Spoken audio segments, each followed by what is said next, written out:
ताजा फल बाटे हो, जे खाता वे बढ़त ओकर बल बाटे हो। ए बाबू का हो बोला ना, हमरा गाछ पके ताजा ताजा फल बाटे हो, जे खाता वे बढ़त ओकर बल बाटे हो। हमहू बानी लाइन में तनी हमरो के चिखा दे चिखा दे।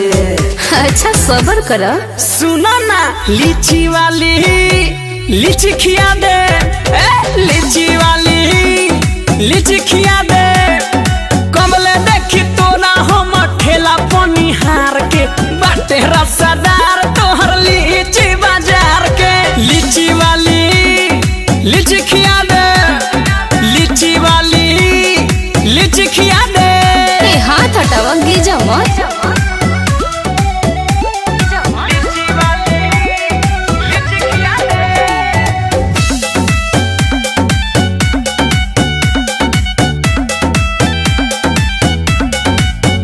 तनी हमके चिखा दे कबेरी, मजा मिले हम बार बार गोरी। अच्छा हो सुना, सबर कर बाबू नया नार होखता, पहला सीजन बा यही से मार होखता।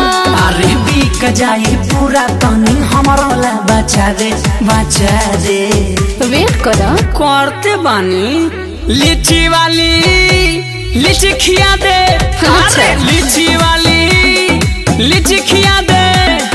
कमले देखी तोरा हम ठेला पनिहार के बाटे रसदार तोहर लीची बाजार के।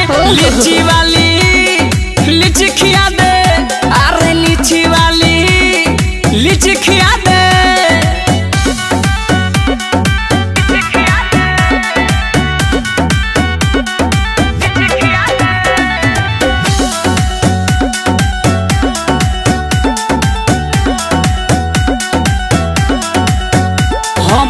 हई ग्राहक बड़ी दूर के, ले सवाद तोरा लीची मशहूर के।